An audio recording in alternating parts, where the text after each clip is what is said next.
Ben là. Hey, salut, bienvenue à cette édition spéciale de Ben Lala. Ben là.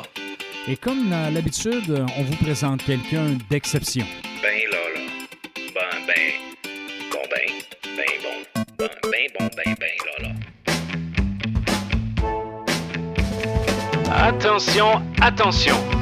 Voici notre invité de la semaine. L'invité de cette semaine est un incontournable dans l'univers du podcast au Québec.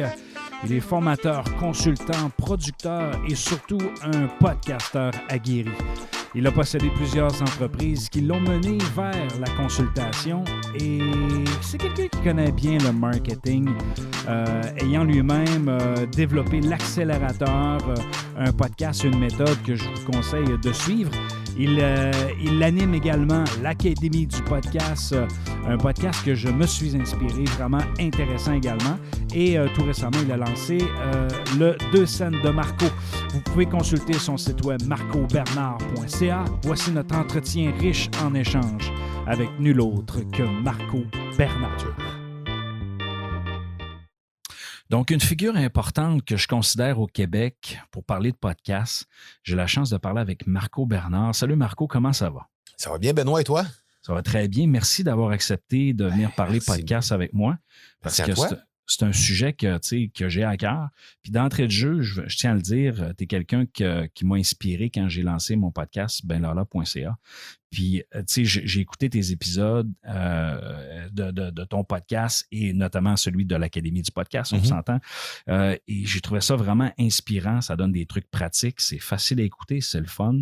Donc, premièrement, je voulais te remercier pour ça parce que tu as eu un impact sur moi. Et comme je me préoccupe du sujet du podcast, je me suis dit, un des premiers intervenants avec qui je vais parler, c'est avec Marco Bernard. J'ai pas le choix. Je dois lui rendre cet honneur-là. Ben, Benoît, moi, je veux juste te dire avant qu'on commence, je trouve le nom de ton podcast absolument délicieux pour être du Québec. Je sais pas s'il y a juste des gens du Québec qui écoutent ton podcast, mais ici au Québec, le Ben Lala, pour nous, même si on n'habite pas au Saguenay-Lac-Saint-Jean, ça nous dit quelque chose. On sait exactement de quoi tu parles. Écoute, une idée de promotion que j'ai, c'est de faire tirer une tourtière. Mais ça, une vraie tourtière du Saguenay-Lac-Saint-Jean, pas un pâté à la viande comme les gens connaissent à Montréal, mais ça, c'est une autre histoire. D'entrée de jeu, Marco, j'aimerais ça que tu te présentes, qui tu es, d'où tu viens. Parle-nous un peu de ton background pour que les gens puissent comprendre qui est Marco Bernard. Oui, ben écoute, moi je suis de Granby, une petite ville là, située entre Montréal et Sherbrooke, pour les gens qui ne sont pas familiers avec ça. Je suis né là, j'ai grandi là. Je suis un entrepreneur en série, j'ai eu 21 entreprises dans ma vie. Maintenant, il en reste que 2 que j'opère présentement. Il y en a 3 qui sont encore en vie, mais une de celles-là a été vendue dans la dernière année. À part ça, je suis papa de 4 jeunes filles de 6 à 19 ans. Donc, quand même, un beau défi, on va dire ça comme ça. Et puis, je suis à la tête de l'Académie du podcast, comme tu viens juste de le dire. L'Académie du podcast, c'est une entreprise qui aide les gens à se lancer et à développer leur podcast. On a aidé plus de 600 personnes à se lancer dans la grande francophonie mondiale depuis le lancement de l'Académie à la fin de 2018. 600 personnes, c'est quand même pas rien. Là. C'est du volume, ça, là, depuis le début. Hein. Oui, bien, 600 personnes, considérant qu'on a, présentement, là, les dernières statistiques à la fin de 2020 nous disaient qu'on avait 20 000 podcasts francophones à travers le monde. On sait que sur les 20 000, il y en a peut-être juste à peu près 9 000 si on fait les ratios, là, parce qu'il y a 2 millions de podcasts, il y en a 850 000 qui sont actifs. Alors là, si on ramène ça aux 20 000 podcasts francophones, ça veut dire qu'on a à peu près 9 000 podcasts actifs. Considérant qu'on en aurait aidé 600, là, c'est quand même une belle statistique pour un petit gars du Québec. Là. Oui, c'est une belle proportion. D'ailleurs, quand tu parles de podcasts actifs, il y en a qui vont se lancer dans le podcast, qui vont faire un premier épisode, ils vont essayer ça, des fois 2 podcasts, en fait 2 épisodes. C'est quoi le chiffre magique pour faire un podcast qui a de l'allure? Est-ce que c'est juste un épisode une fois de temps en temps ou comment est-ce qu'on procède à ce niveau-là? Ben, la définition de podcast actif, c'est la définition sur laquelle ils s'entendent pour cette statistique-là, c'est un podcast qui a diffusé un épisode dans les 30 derniers jours. Okay? Donc, ça, c'est considéré comme un podcast actif. Ceci dit, ce qui est recommandé pour développer une une habitude d'écoute chez tes auditeurs, c'est vraiment de diffuser une fois par semaine. Tu peux le faire en saison avec des pauses entre les saisons, mais quand tu recommences ta saison, idéalement, tu y vas toujours dans un format hebdomadaire. Je suis convaincu qu'il y a des gens qui écoutent ton podcast et que si tu skippes un beat, comme on dit, si soit une semaine tu ne publies pas ou tu es en retard dans ta publication, il y a des gens qui te le disent parce que les auditeurs t'écoutent puis ils se demandent où leur épisode dans leurs oreilles. Donc, c'est ça l'habitude d'écoute puis c'est très, très, très puissant. Là. Donc, c'est pour ça qu'on recommande ça. Je m'en ai déjà fait parler d'ailleurs. Alors, j'ai une question. C'est pas une question piège, OK? Mais j'ai parlé avec un de mes amis qui est un passionné de podcast et de balado. Et là, il s'est même challengé. Moi, je fais pas de podcast, je fais juste des balados. Pour toi, est-ce que la différence entre les termes, est-ce que pour toi, ça a une importance? Est-ce qu'un podcast, c'est un balado? Est-ce qu'un balado, c'est un podcast? Je voudrais t'entendre là-dessus. Un balado, c'est un podcast. Ça dépend à qui tu parles. Si tu parles à quelqu'un du Québec, tu vas être capable d'y parler de balado et ou de podcast parce que ça va être compris. Si tu parles avec un Européen, parle-y pas de balado, il n'a aucune idée de quoi tu parles. Donc, au Québec, on peut utiliser le terme balado, exact. Mais un peu partout dans la francophonie. De toute façon, je te parlais un peu des lectures que je faisais alentour des podcasts, des balados. Quand je fais une recherche, c'est souvent le terme podcast qui est utilisé. Ben, nous, ici au Québec, on le sait, hein, on va se trouver un terme francophone, ce qui est très correct. Là. Je suis un amant fini de la langue française. Puis quand il y a un mot francophone pour désigner quelque chose, j'essaye d'utiliser le plus possible le mot francophone. Mais balado, ça pogne pas en Europe. Il y a juste au Québec qu'on parle de balado. Puis même au Québec, des fois, on va parler de balado, puis on va se faire regarder bizarre. Puis quand on dit oui, un podcast, OK, OK, là, je sais de quoi tu parles, un podcast. T'sais, donc, oui, la balado, j'utilise le terme de temps en temps, mais je te dirais 8 fois sur 10, moi aussi, ça s'appelle un podcast. Là. On parlait de l'Académie du podcast. Dans ton portefeuille de podcast, de ce que tu animes, de ce que tu occupes, est-ce que c'est le seul? Non, j'anime 3 podcasts, en fait. J'ai déjà animé d'autres podcasts dans le passé. Là. Je suis rendu à peu près, là, au total, peut-être à peu près, je n'ai pas le chiffre exact, mais autour de 700 épisodes au total. J'ai un podcast qui s'appelle L'Accélérateur, qui était dédié dans les 300 premiers épisodes pour parler de marketing, vente, entrepreneuriat. Alors, essentiellement, c'était ça. Là, je l'ai changé pour un podcast en saison, exactement ce qu'on vient de discuter là, au niveau de la fréquence. Maintenant, on est rendu à la saison 2 au moment où on se parle, et saison 3, pardon.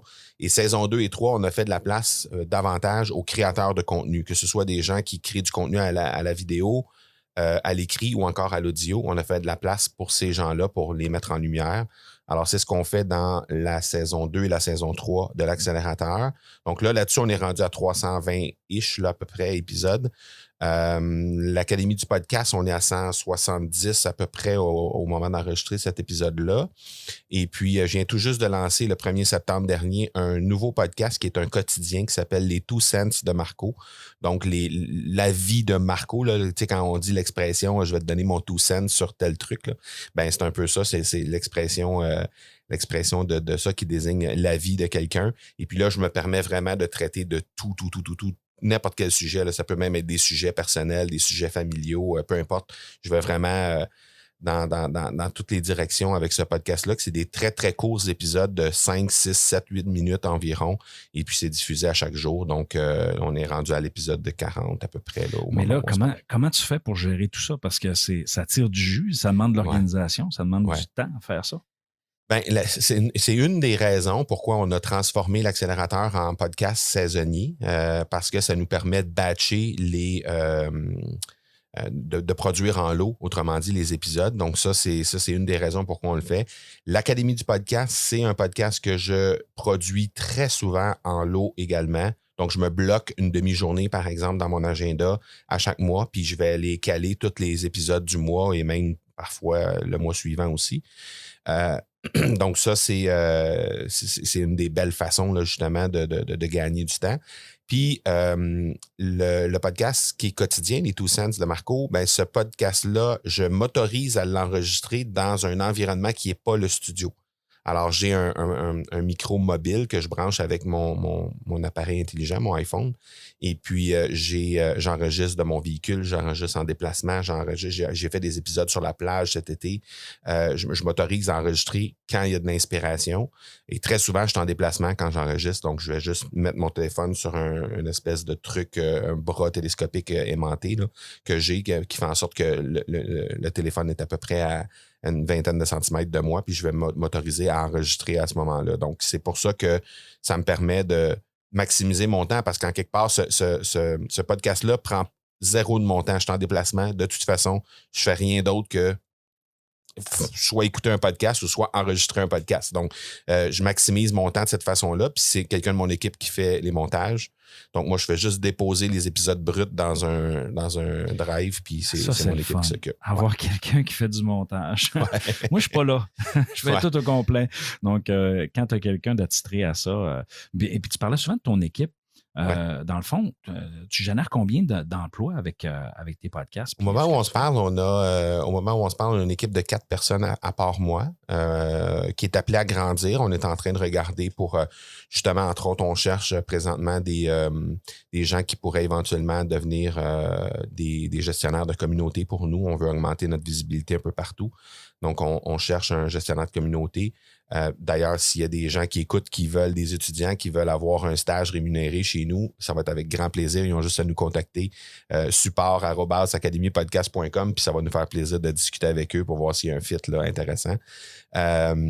Donc, oui, c'est ça. Puis on va probablement passer le cap des 10 personnes à quelque part en 2022, là, parce qu'on a un horizon là, où on doit justement s'ajouter des monteurs, parce qu'on a commencé à offrir un service de montage et pour des clients premium. Là, donc, on fait les montages pour eux.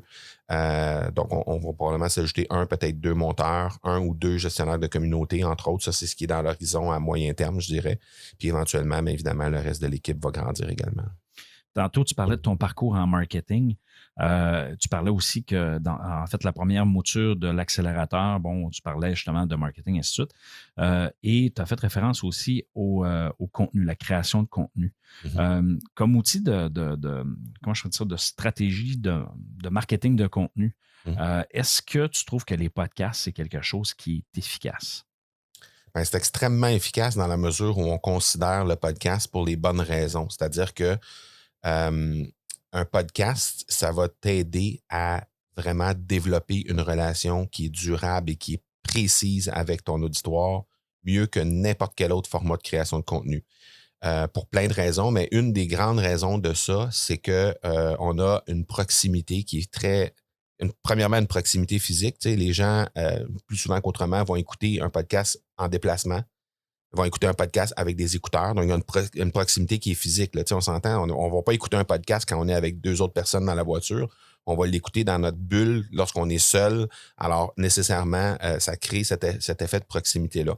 L'autre chose qu'il y a, c'est que le podcast, une des statistiques qui est absolument fabuleuse au niveau du podcast, c'est qu'on est capable d'avoir les gens avec nous en moyenne 32 minutes par épisode. Il n'y a aucun autre format de création de contenu qui s'approche de ça. Le plus près, c'est un temps moyen d'attention sur la vidéo, par exemple, qui est de 4 à 5 minutes. Donc ça, c'est le maximum qu'on va aller chercher sur une pièce de contenu, autre que l'audio, évidemment. Donc, en audio, on va avoir jusqu'à 8 fois plus de temps pour parler avec nos gens. Donc, nécessairement, quand on utilise le podcast pour fidéliser les gens, pour développer cette relation-là, pour approfondir le sentiment de confiance avec la clientèle, c'est vraiment le média idéal pour faire ça. Si on vise à faire de la découvrabilité, se faire découvrir, là, c'est un autre game parce qu'évidemment, si on regarde, par exemple, une vidéo sur YouTube, bien, il y a toute la machine de Google qui est derrière.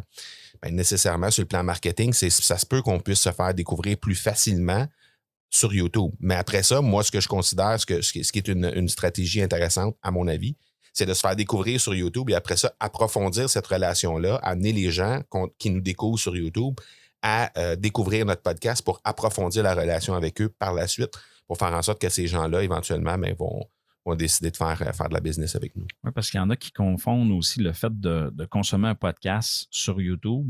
Parce que souvent, tu vas arriver, tu vas dire, OK, j'ai des épisodes qui sont disponibles sur mes applications. mais je me transpose sur YouTube et là, je peux voir du visuel, je peux voir, dans le fond, l'enregistrement de l'épisode live et ça, on ne se cachera pas, c'est quand même moins, tu sais, c'est moins usuel, là, c'est moins, tu sais, en déplacement, tu n'écoutes pas nécessairement une vidéo YouTube, là, surtout si tu conduis. Là, non, c'est ça, clairement pas. Puis de toute façon, ce qui arrive souvent, c'est que la vidéo, c'est quelque chose qui est plus distrayant qu'autre chose, c'est-à-dire que on va porter une attention, puis c'est pas pour rien là, que les gens écoutent. Il y en a des gens qui vont écouter des podcasts sur YouTube et qui vont écouter des épisodes au complet. Comme il y en a qui écoutent des films ou des documentaires sur YouTube pendant 2 heures de temps. Mais ils font partie de la statistique du 4 à 5 minutes, ces gens-là. Fait qu'ils font monter la statistique. En général, les gens vont passer quelques secondes à peine sur une vidéo sur YouTube. Tandis que dans l'épisode de podcast, le temps d'écoute, le temps moyen d'écoute, ça, c'est réel, c'est 32 minutes réelles. Donc, ça veut dire que les gens vont vraiment passer le temps avec nous. Évidemment, sur YouTube, il y a aussi tout l'aspect des vidéos qui sont là, qui sont proposées dans les marges à gauche et à droite pour faire en sorte que les gens puissent aller sur autre chose que ton contenu. Là, souvent, ben c'est ça, hein, ils sont distraits par ce qui se passe autour.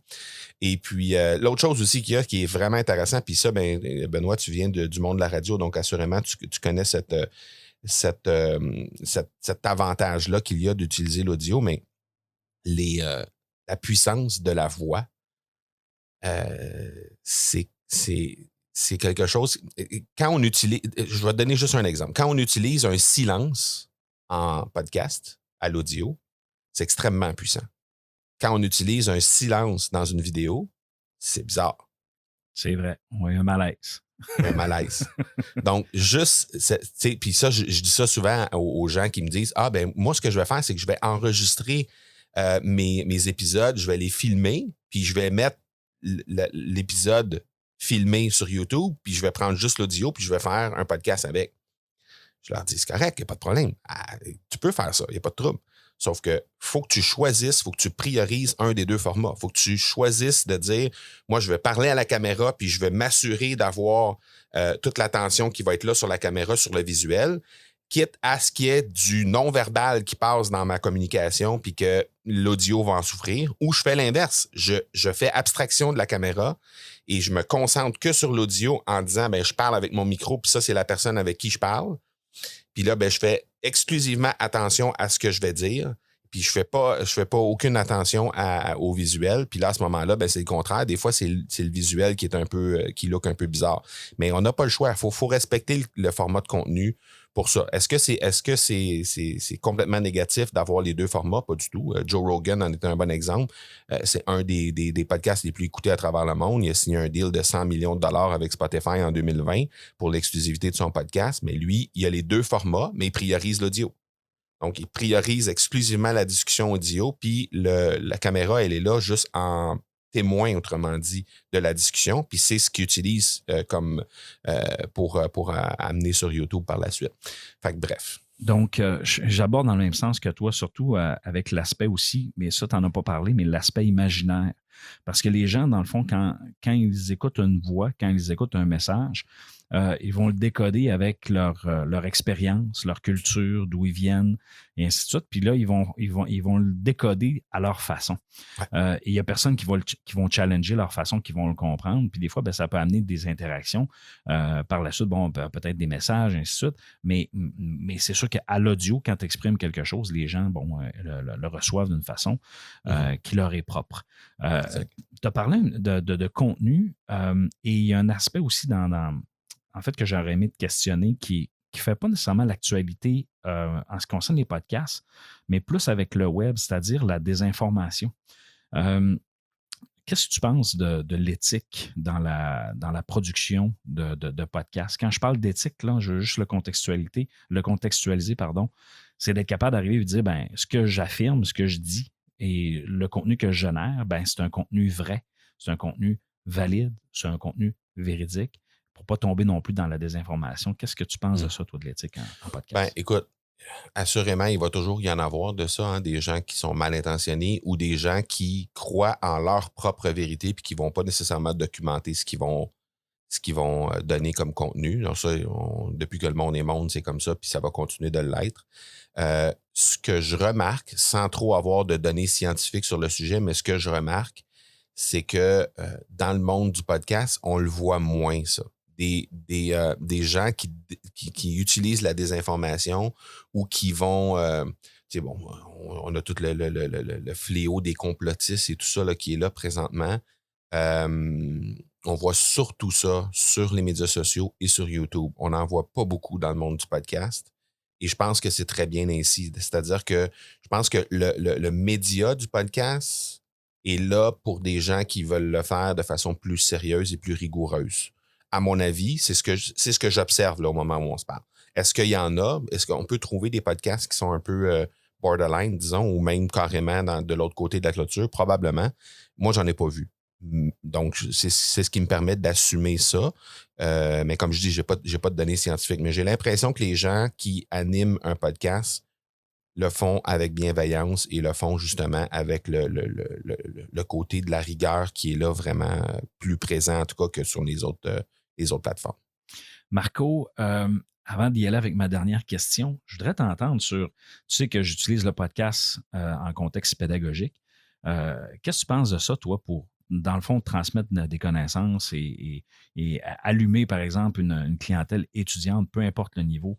Qu'est-ce que tu penses de ça, toi? Ben écoute, premièrement, je te l'ai dit avant qu'on commence l'entrevue, je trouve ça vraiment fabuleux comme façon d'innover dans le monde de l'éducation. Je trouve ça vraiment intéressant.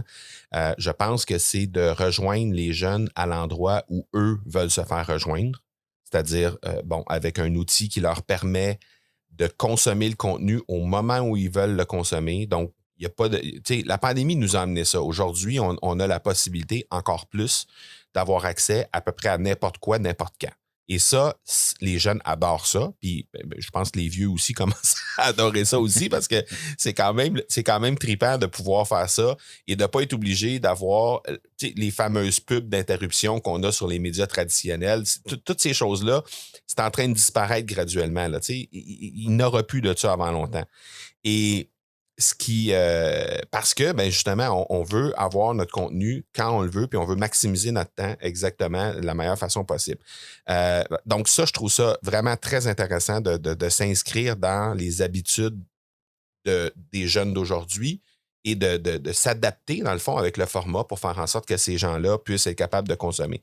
De donner de l'information, il y a une des choses que... Puis je vais quand même approfondir vraiment le sujet en allant écouter tes épisodes puis en me déposant dans une posture d'étudiant à l'écoute de tes épisodes pour voir à quel point à quel point ça peut servir d'inspiration pour peut-être des gens qui vont animer un podcast dans un cadre entrepreneurial.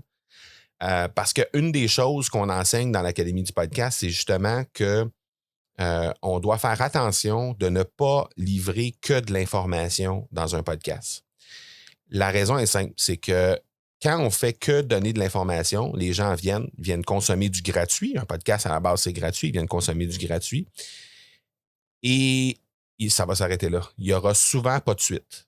Parce qu'ils vont juste venir consommer du contenu, puis il n'y aura pas d'investissement, ni de temps, ni d'engagement de la personne. Et donc, il n'y aura pas de transaction au final, il n'y aura pas de conversion au final. Donc, autant d'un côté que de l'autre, autant du côté de l'auditeur que du côté de l'animateur, il va manquer quelque chose. C'est-à-dire que l'animateur, lui, il crée du contenu pour donner de l'information, pour informer les gens, mais aussi pour les intéresser à éventuellement faire de la business avec les auditeurs. Et l'auditeur, lui, ce qu'il vient chercher, c'est de l'information pour se sensibiliser autour d'un sujet, mais après ça, il y a une transformation qui veut être... normalement, quelqu'un qui vient consommer un contenu, il veut aller plus loin dans ce contenu-là.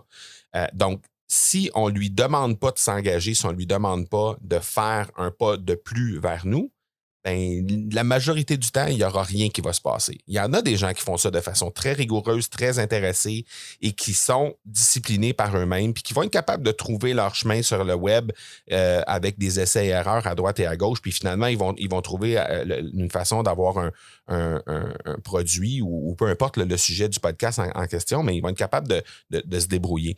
L'enjeu, c'est vraiment de faire la place à l'information sur un podcast, toujours en demandant à la personne de s'engager pour faire un pas de plus, continuer d'apprendre par rapport à ça, continuer à s'engager pour faire en sorte qu'ils vont vraiment se développer par la suite. Donc, c'est un peu pour ça que je te posais la question avant qu'on entre en entrevue. Ça s'inscrit où dans ta stratégie d'enseignement? Tu sais, c'est quoi? Là, tu me parlais que ça se peut des fois que même dans des questions d'examen, tu fasses référence à ce qui se jase dans le podcast. Donc, là, il y a vraiment un enjeu très intéressant, je pense, je te donne de l'information, mais après, il faut que tu fasses de quoi avec. Tu sais, y a-tu un devoir? Y a-tu quelque chose à faire en lien avec ça? Faut-tu que tu l'intègres dans un travaux? Donc, tu sais, il y a comme une action supplémentaire à créer. Puis ça, je trouve que c'est intéressant de le faire dans cette façon-là, parce que juste consommer du contenu pour consommer du contenu, les gens, oui, parce que très souvent, on écoute ça, puis on est en train de faire autre chose. Hein? On est en déplacement, on est en train de s'entraîner, on fait de la cuisine, on est en train de marcher le chien. Tu sais, c'est ça qu'on fait là, quand on écoute un podcast. Donc, on n'est pas 100% attentif. Donc, si on ne demande pas une action supplémentaire, des fois, il n'y aura rien qui va se passer. Fait que c'est juste ça l'enjeu, je pense. Oui, puis ce qui est bon aussi, puis une façon que je l'intègre, ce qui arrive, c'est qu'en ayant généré du contenu ou en ayant traité certains sujets, ça m'est arrivé, cette session, d'arriver et de dire, écoutez, allez écouter tel épisode dans telle hors-série, par exemple, avec telle personnalité, on parle de ce sujet-là, c'est vraiment intéressant. Donc, c'est comme si j'avais un conférencier qui a, dans le fond, invité, enregistré en podcast dans lequel je dis, tel épisode, c'est très important, ça fait partie du complément du cours d'aujourd'hui. Allez écouter ça, c'est une obligation. Donc, tu vois, c'est une autre façon de le réinvestir, mais j'aime l'approche transactionnelle que tu apportes. C'est-à-dire que je te donne quelque chose, tu dois te commettre à faire. Tu sais, je dois t'amener aussi à l'appel à l'action, c'est-à-dire à ton sentiment d'engagement par rapport à ce que je t'ai donné. Puis là, c'est sûr que dans le cadre d'un cours, par exemple, je dirais que c'est un peu plus facile parce que l'étudiant, tu l'as en présentiel ou tu lui parles régulièrement. Donc, tu peux faire un suivi, tu peux faire ton auto-promo, dire, va écouter tel épisode. Par contre, une fois qu'il a développé cette habitude-là, il peut toujours rester par la suite et être capable de le consommer. Puis dans un cadre entrepreneurial, c'est un peu la même chose.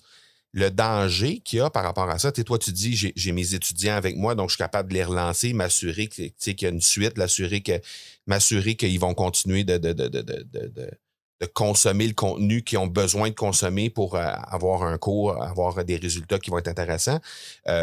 Ce qu'on voit dans le cadre entrepreneurial, c'est que il faut qu'on mette de l'avant des stratégies de com' qui deviennent éventuellement des mécanismes qui sont presque automatisés dans la façon de structurer ton discours, dans la façon d'animer tes épisodes. À un moment donné, tu n'as même plus besoin de te poser la question quelle stratégie je vais utiliser aujourd'hui pour passer le message puis amener les gens à transiger par la suite.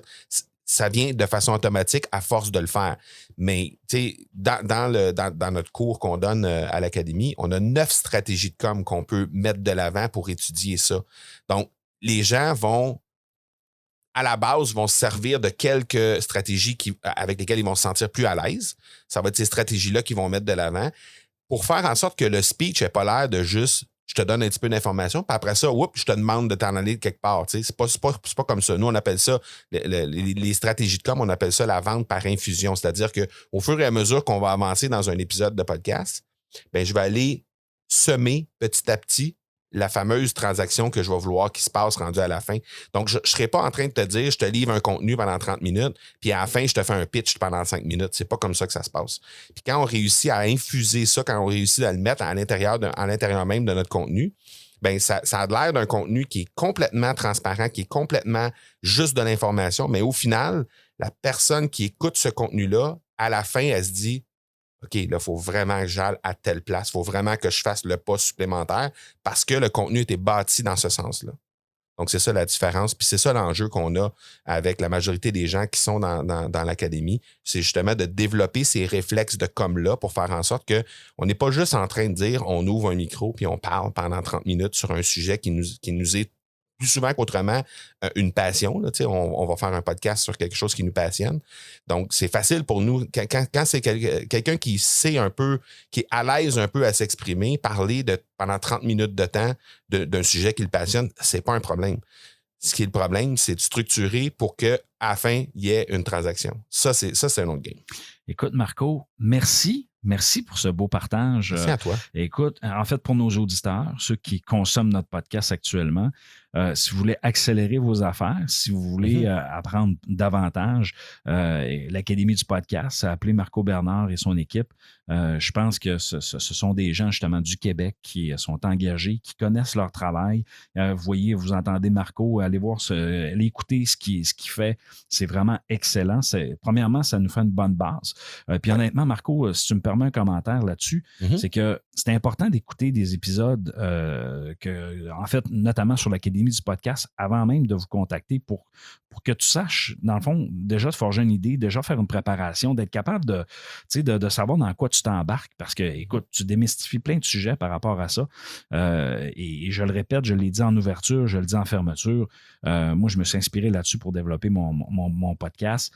Et ça a tellement été, je ne veux pas dire payant, là, mais j'en ai retiré quelque chose de gratuit. Donc, Marco, je n'aurais pas le choix de t'envoyer une fameuse tourtière du Saguenay-Lac-Saint-Jean pour te remercier, pour que tu puisses nourrir tes quatre filles avec ta conjointe. Oui. Donc, je vais voir de quelle façon je peux t'envoyer ça par courrier recommandé, je ne sais pas, pour que ça soit bon également. Ben, je vais te dire, Benoît, là, merci beaucoup.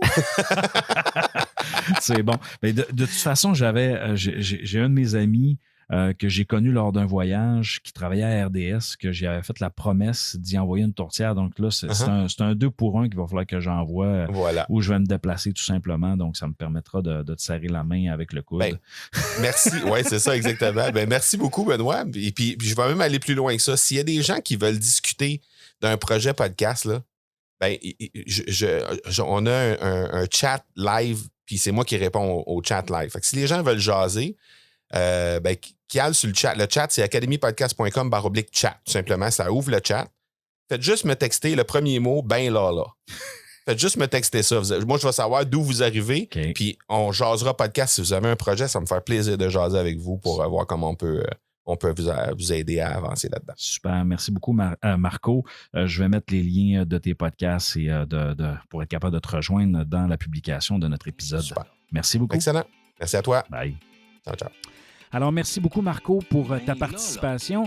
Pour ceux qui désirent consulter, avoir plus d'informations sur les services de Marco, eh bien, marcobernard.ca. Et pour le reste, merci de nous suivre sur benlala.ca et sur nos réseaux sociaux. C'est un privilège de vous parler régulièrement.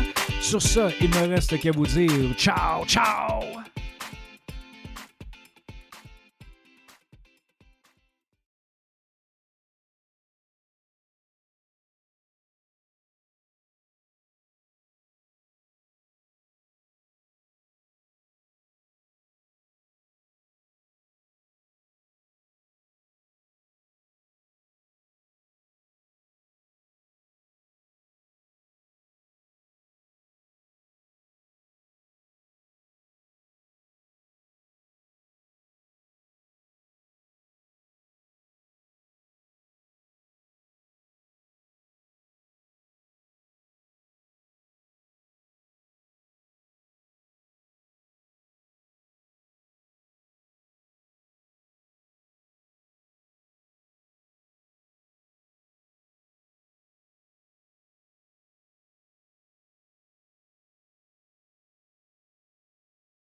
C'était.